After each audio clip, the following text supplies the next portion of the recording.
मुंबईत संजय गांधी राष्ट्रीय उद्यान अंतर्गत येणाऱ्या भागात कित्येक वर्षापासून लोक राहतात। त्यांना गेल्या काही दिवसांपासून नोटीस देण्यात आली आहे।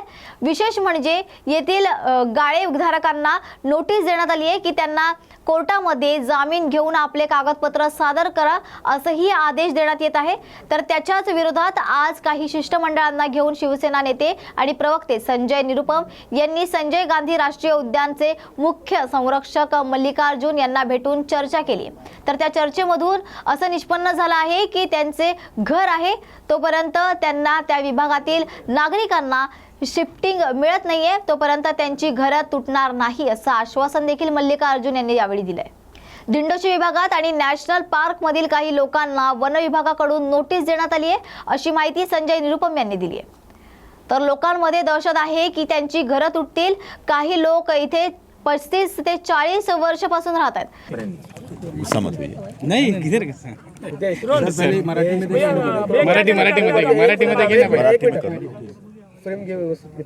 व्यवस्थित फ्रेम आता हे काय सांगणार तुमच्या या महासंचालकांशी मुख्य संचालक जे आहेत वनरक्षकचे त्यांच्यासोबत काय नेमकं चर्चा झालेली आहे आणि काय विषय?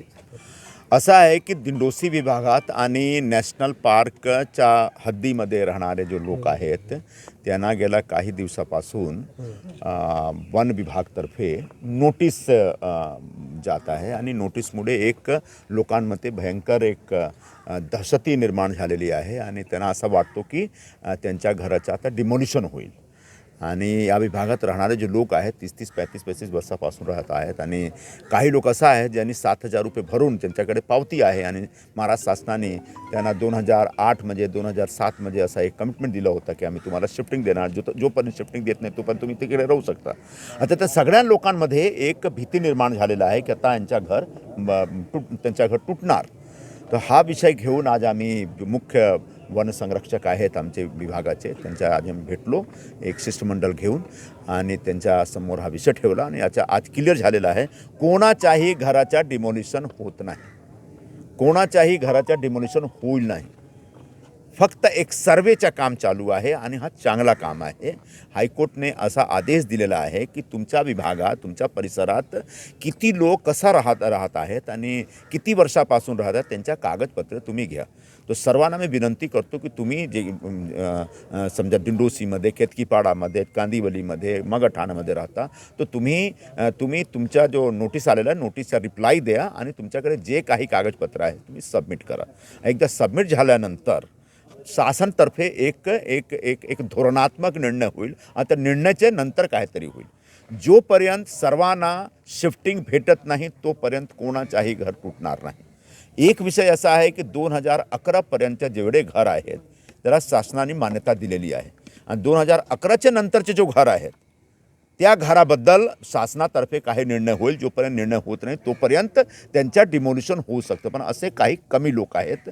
बहुतेक कोविडच्या दरम्यान 2020 आणि 2023 मध्ये काही लोकांनी असं घर बांधलेलं आहे। जर त्यांच्याकडे पुरावा आहे ते त्यांना आम्ही संरक्षण देऊ शकतो, नाही तर पुरावा नाही तर मुश्किल होईल। ठीक आहे सर, मनोज जरांगे यांनी एक इशारा दिलेला आहे, मुंबईत येऊन आंदोलन करणार आहे। सध्या वेळ आणि दिवस ठरलेला नाही, यावर तुम्ही कसं पाहत आहेत? आम्ही काय सांगू, इकडे आमच्या मुंबईमध्ये काही जास्ती मराठा गैर मराठामध्ये काही विवाद नाही आहे, काय वाद नाही, आम्ही सगळे बरोबर राहतो। तो याच्यासाठी तुम्ही जिकडे आंदोलन करता तिकडे करा, मुंबईला सोडा। मुंबईत येऊन हलणार नाही असंही सुद्धा त्यांनी हे इशारा केलेला आहे। प्रश्न पूर्ण होईल, मुंबई येण्याची काही गरज नाही आहे आणि त्यांचा जो विषय आहे त्या विषयावर शासनतर्फे एक पूर्ण लक्ष आहे। कारण असं आहे की मराठा जो समाज आहे त्यांना आरक्षण भेटला पाहिजे, हा आम्ही सर्वांची एक आहे एक अशी मान्यता आहे। पण तो कसं द्यायचा हा एक मोठा प्रश्न आहे। ते सांगतात की तो ओबीसीच्या प्रवर्गातून द्या, तो ओबीसीचे लोक हे ॲक्सेप्ट करत नाही। तो शासनातर्फे एक मोठा चॅलेंज आहे आणि हे चॅलेंज स्वीकारून शासनातर्फे एक निर्णय होईल आणि आम्ही जो मराठा बांधव आहेत आमचे त्यांच्याबरोबर आम्ही उभे राहणार आणि त्यांना न्याय भेटेल असं आम्ही ग्वाही देतो। सर कोण एक मिनिट मराठी कंप्लीट होऊन दे.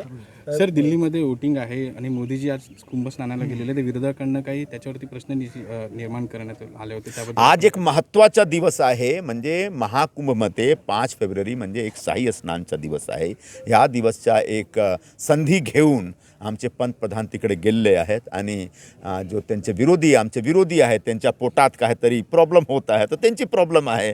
कधीही आता काल एका खासदाराने सांगितलं की जे जात आहेत ते जो डुबकी मार के वहीं मर जाओ तुमको मोक्ष मिलेगा. ये जो महाकुंभच्या विरोधात जो एक लोकांतर्फे जो एक प्रचार चालू आहे हा बडा दुर्दैव आहे आणि असा प्रचार नाही झाला पाहिजे. बाकी दुसरे धर्मचे आणि धर्माचे जो आयोजन होते त्याच्या विरोधात काही कोणी बोलू शकत नाही. पण आमच्या हिंदू धर्माचा जे काही उत्सव असतो सण असतो आणि महाकुंभसारखा एक मोठा कार्यक्रम असतो त्याच्या विरोधात जे बोलतात ना ते चुकीच्या गोष्टी करतात.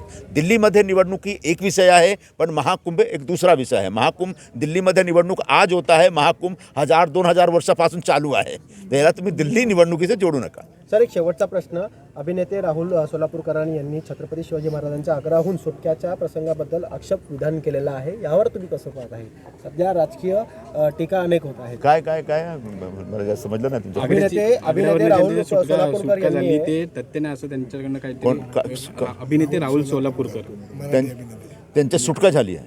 आग्र्यावरून जे शिवाजी महाराजांची सुटका होती तशातले अरे तो इतिहासचा सब्जेक्ट आहे. राहू दे आता कसं काय सुटका झाली जाऊ दे आता वर्तमानची चर्चा करा बाबा. सर हिंदी में जानना चाहते हैं हाँ बोलिए. सर हिंदी में जानना चाहते